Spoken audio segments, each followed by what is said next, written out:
السلام علیکم سامعین، دوسری قسط میں بات یہ ہو رہی تھی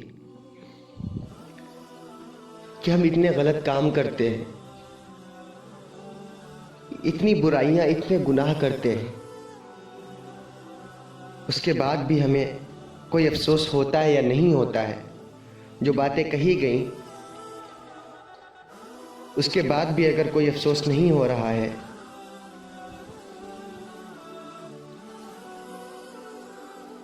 تو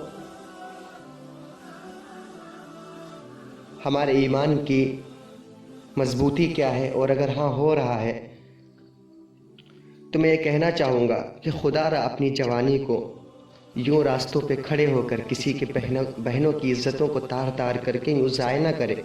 یہ چند روزہ ہے، اس کو اللہ اور اس کے رسول کو راضی کرنے کے لیے استعمال کرے۔ اور میرے بھائیوں، اگر آپ اب بھی کوئی افسوس نہیں ہے تو سمجھ لو آپ کی غیرت مر چکی ہے، آپ کا ایمان کمزور ہو گیا ہے اور آپ کے دل سے حیا ختم ہو گئی ہے۔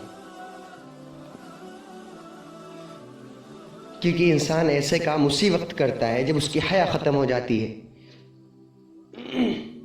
کیونکہ حدیث میں آتا ہے اذا فاتک الحیا ففعل ما شئت، کہ جب انسان کی حیا ختم ہو جائے تو وہ جو کر گزرے وہ تھوڑا ہے۔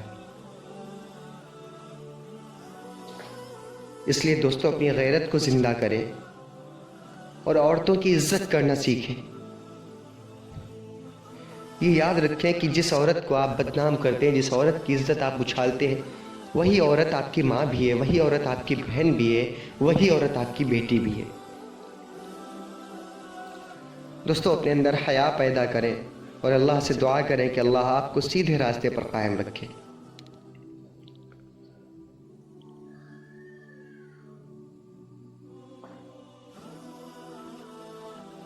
دوستوں سے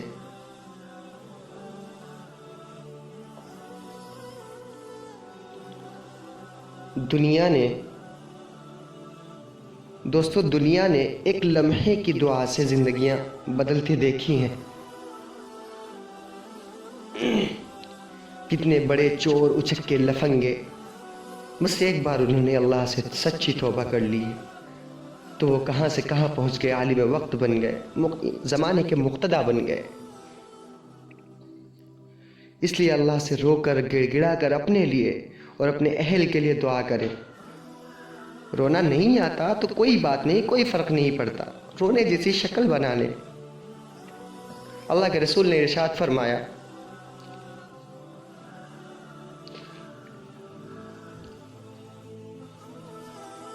ابکو فلم تبکو فتباکو، رو اللہ کے سامنے، اگر نہیں رو سکتے تو رونے جیسی شکل بنا لو۔ اللہ کو اچھا نہیں لگتا ہے جب کوئی بندہ اس کے سامنے روتا ہے، آنسو بہاتا ہے، اور جب آپ اللہ کے سامنے گڑ گڑائیں گے تو اللہ کو آپ غفور الرحیم پائیں گے۔ بس اپنے دل میں یہ یقین رکھتے ہوئے دعا کریں کہ اللہ ہمارے گناہوں کو بخش دے گا اور ہمیں سیدھے راستے پر چلنے کی توفیق دے گا۔ اللہ ہم سب کو عمل کی توفیق عطا فرمائے۔ دوستوں، کہ جیسا کہ پہلی قسط میں شروع میں ہی بتایا گیا تھا کہ اللہ نے قرآن میں مرد اور عورت دونوں کے لیے عزت کا، اپنی نظروں کو محفوظ رکھنے کا، اپنی شرمگاہوں کی حفاظت کا، اور لڑکیوں کے لیے خصوصاً اللہ نے ان کی زینت کو محفوظ رکھنے کا، ان کی زینت کو ظاہر نہ کرنے کا حکم دیا ہے۔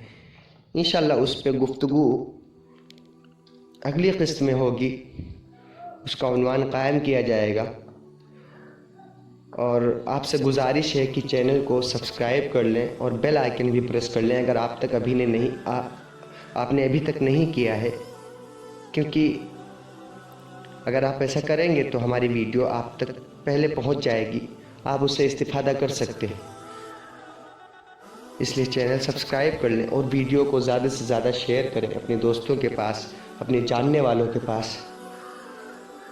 ہو سکتا ہے اس سے انہیں بھی کچھ فائدہ ہو اور ہمیں بھی کچھ فائدہ ہو۔ اللہ ہم سب کو عمل کی توفیق عطا فرمائے۔